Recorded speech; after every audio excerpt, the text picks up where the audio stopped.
Hey everybody, welcome to 24 Chambers of Film. I'm Steven, and today I have a movie review for the new A24 distributed film, A Different Man. This drug seems to have the potential to actually heal you. The implications are life-changing. Perhaps any potential risk is worth the reward?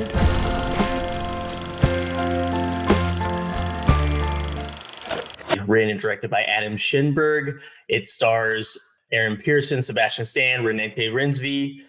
This film follows Edward, who undergoes a facial reconstructive surgery, becomes fixated on an actor in a stage production based on his former life. So yeah, that's the setup for this film. I'm not going to go too much into it. The less you know, the better, in my opinion. But overall, this movie was fucking amazing. I absolutely really loved this film. It really got into my head after I was thinking about it well after the movie was over. On my drive, I just couldn't stop thinking about it. It was just, the movie was had a mysterious quality to it. It's not like a mystery film, but there is a mystery kind of element permeating throughout this whole film. It's a psychological dark comedy drama, and it's a very fascinating film. It looks beautifully shot on super 16 millimeter film. It has just that great grain, that 16 millimeter has. Yeah, all the performances were great. Filmmaking was great. I mean, it was just a unique film, but very captivating, very compelling. Definitely probably not for everybody. I feel like some people maybe will not find this interesting, which is just like mind blowing to me. This movie was very fascinating, very intriguing, funny at parts for sure, and very kind of unsettling at parts too. The music is great in this film as well. But yeah, I loved it. And then we're gonna get into more details. Forewarning ahead, there will be some spoilers. I'm gonna do my best not to spoil too much, but there will be some minor spoilers in here. But yeah, let's get into it. What's your name? Edward? Do you work for Facebook? No, but I get this a lot.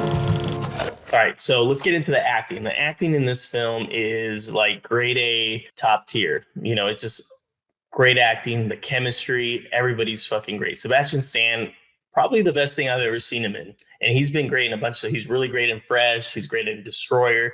I mean, he's great in the, Winter Soldier as Bucky, like all that. So he's a great actor. I think he delivers every time I've seen it. I've never seen Sebastian Stan do a weak performance, in my opinion, but he nailed it. He was phenomenal in this movie. He stole the show, fascinating to watch. I mean, he was just on his A game. You can just tell he was in tune with his character of Edward. Adam Pearson, who plays the guy who plays him in his former life in this stage play, who has the condition of his face, who is full of tumors in the beginning. Sebastian, by the way, the makeup department, phenomenal job that they did on Sebastian Stan with a face that has tumors and stuff like that all over his face. I don't know the name of the actual condition, but it's a real condition that I've seen before and like in a documentary. But yeah, besides the point, Adam Pearson is great in this film. I know him from the film Under the Skin. He's in there for a little bit, the one with Scarlett Johansson, but he is great in this movie. He steals a lot of scenes in this movie, and he holds his own with Sebastian Stan and Renate Reinsve. They're the main three leads in this movie. Sebastian Stan is the lead, but the other two are like, they have a lot of screen time as well, and they're all great. Renate Reinsve, I first saw her in The Worst Person in the World. She was like a fucking atomic bomb in that movie. She was amazing to me. She blew me out of the water in that movie. I love that film. If you haven't seen that film, go watch it as soon as possible. I'm pretty sure it's on Hulu. But Renate Reinsve, she's a brilliant actor. She does another great performance. And yeah, they're all in tune. They all get the vibe of the movie. They're all in the same movie. It just works. Their chemistry is very good. Like I said, all the acting is great. Even the smaller parts, smaller roles, everybody does a great job and delivers in their scenes. There's a very interesting cameo scene by Charlie Corzomo. He plays Robin Williams' son in Hook, which was like, he has a great cameo, great speech that he's giving Sebastian Stan after like the play shows in the film, and just, making, pretty much destroying, even adding to the destruction and the descent to Sebastian Stan's character's madness that he goes through in this film. But it was just so odd seeing him in this film, and but it was also great. I just want to give him a shout out. But he did phenomenal as well in his one scene. But yeah, the film is, all the performances from beginning to end, not a weak note. They all nailed it. I mean, what a great thing for people to see these actors in, and just to show how great and nuanced they can be in acting. Truly top level acting, in my opinion, all around. No complaints on my end. And like any great movie, the acting should be really strong, So, and yeah, this film, no exception. Great acting. People can be cruel, I imagine. All unhappiness in life comes from not accepting what is. All right, so let's get into the filmmaking. So the filmmaking, it was written and directed by Aaron Schimberg. The script is phenomenal. Curious to actually read the script and look at it, see how it was written. But I thought it was great. Great dialogue, unpredictable. I didn't know where the movie was going exactly. It had you felt like it could have gone in so many ways, and it would have turned into a completely different movie. But it takes a very kind of restrained and enigmatic route that I loved, and it maintains that mystery that's throughout the whole movie, that's kind of like permeating throughout. And I really like, because you felt like it could have turned to like a horror movie at some point, or a really crazy noir thriller. It had that vibe that it could have gone in either way, but it stays within it restrains itself from getting to going any of those routes or anything like that. But yeah, great script by Aaron Schimberg, and his direction is phenomenal. I mean, he has great camera movements, great shot selections. I mean, he really captures the scene, and the editing by Taylor Levy was done great. The cinematography by Wyatt Garfield, shot on Super 16 millimeter. It's gorgeous. I just love the look of 16 millimeter. The grain in it is just perfect, in my opinion. I love 35 millimeter too. That's a more sophisticated grain. It's more finessed on the grain, a little bit more milk. Well, they're both milky, but it's just a little bit, the grain's finer in 35 millimeter. But I love the kind of roughness of 16 millimeter. I think it just looks phenomenal. It looks so good. It's definitely an orgasm to my eyes for sure. And Umberto Cermelli, his score was awesome. It's like a jazzy score, but with dread throughout at times, and like a mystery quality to it, but that jazzy, it was great. I really dug it. I was very into it. I was like, okay, I downloaded the soundtrack soon after, because I really liked the score. It was very intriguing, and really I was really vibing with it a lot. But yeah, I mean, the filmmaking here is just top tier. They did a great job, and I'm sure they didn't have a huge budget, and they shot it on film. So that definitely, that definitely takes away days, and I think they shot in 22 days. I saw takes away days, takes away shot selections. So they really did great with the use of filming it on film. And Aaron Schimberg did a great job of getting the right type of shots, the right coverage and all that stuff. I mean, it just was a glorious film to watch. It was just enjoyable as hell. And I love watching films that just, are visually stimulating. And to me, this film was a visually stimulating, but in a laid back way, which I love. I love all forms of I like films that are kinetic, and stuff like that, quicker cut or slower cut. This film wasn't it didn't feel like a slow burn, but it definitely had a steady pace that wasn't too fast or too slow. It was very, very methodical in that way. But yeah, the filmmaking, phenomenal. All the departments deserve a raise, in my opinion. They really knocked it out the park. Yeah, it kicked ass.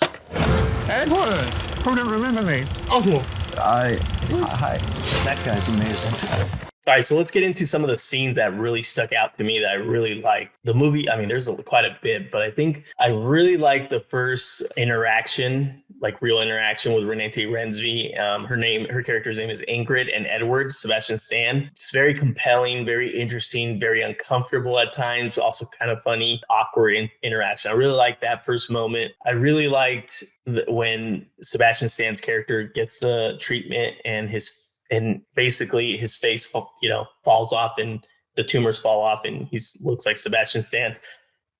He goes out that night and gets fucking loaded, and gets fucking blowjob. He has a fun night, something that he probably would have never done in the way he previously looked. So that scene's just done very well. It's very entertaining. It was just a satisfying watch to see him kind of cut loose and kind of get involved and interact with people in a way that he wouldn't normally do. The character of Edward. I thought that was a great scene. Also, the movie does a great job of doing time cuts where doesn't tell you 6 months later or a year later. You kind of just see it within the characters. Oh, time has passed. And so basically when he becomes his new self, which I think his name is Chet that he goes by, that's his his alter ego, because he basically, once he gets that face, once the tumors fall off, he's like, I'm not Edward anymore.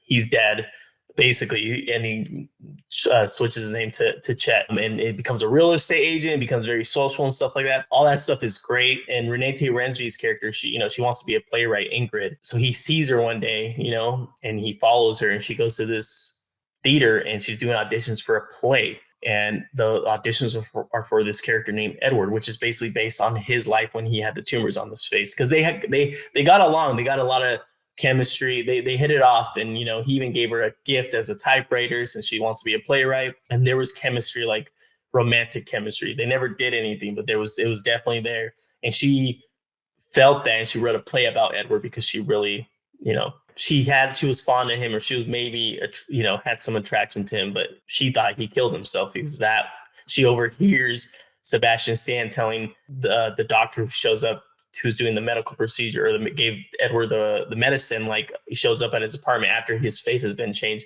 We haven't heard from him. Is he okay? And Sebastian Stan says that he's someone from the family, that he's dead now, and she overhears that because their doors right next to their apartments are right next to each other. She overhears him say that he killed himself. Anyways, so he auditions for this play. He also was an actor as well. So he auditions, he does the audition, he gets the part because he does it well. It's him. It's literally him. So obviously she can't tell because his face is now different. So all that stuff is great. Him auditioning for the play, he auditions twice, and then he's getting, gets in a relationship with Ingrid and all that stuff. And then when Adam Pearson shows up, who is a real person with that condition with tumors all over their face, he comes in and he brings another life, another energy to the movie. He comes in and essentially takes over the role of Sebastian Stan because he's the real thing. Because she's trying to look for someone who's disfigured, And Sebastian Stan has this like mask that they did a 3D print of his face prior to changing, prior to the tumors falling off. So he auditions with that mask, and that's how he gets the role. But he has the mannerisms because he's Edward, of course. Anyways, the whole seeing Adam Pearson just be so confident and everyone loving him and him being great at a lot of things, kind of starts obviously rubbing, his name's Oswald, starts rubbing Edward the wrong way. There's, he starts basically going into descent to madness because it's like he's seen this guy had the same thing as himself, and he's not able to, he was never like that. He never had that confidence. He never, you talk to girls in that way. This guy has an ex-wife and he has a kid, it's just like same thing, but this guy did something different with his life, and he went about it a different way than what Edward did, and it's not sitting well with him. It basically, the guy starts taking over, not like in a malicious way, but there is a mysterious quality to Adam's presence, or Oswald, sorry, not Adam Pearson, but his character's name is Oswald, to his presence showing up. Kind of just came out of nowhere. And Edward starts to think that this guy is, maybe has nefarious motives. But nevertheless, when he comes in, everything else is just every scene is just great, in my opinion. It's just you see the descent of Sebastian Stan's character, Edward, just go further and further. There's a great scene that I love where Adam Pearson, Oswald, sings karaoke. Great fucking scene. Hilarious. And then eventually all the scenes when pretty much the last 20 minutes to the end are just maybe it's 30 to 20 minutes, the climax. So essentially the last act, so fucking good. So goddamn good. The descent of madness of Sebastian Stan and just kind of the absurdity and awkwardness of what ends up transpiring it's just amazing to watch. It's a treat, and it was just very interesting the way it unfolded. And then the ending, I love the ending. It's a very profound ending, even though it's very kind of subtle, but it's nuanced. It's a trip. I don't know. It just really got into my fucking head, that ending, but I dug it a lot. I thought it was great. I don't think it's going to be for everybody, obviously, but I thought it worked. It worked. So those are the scenes that really stood out to me. Let's just all start being honest with ourselves, our friends.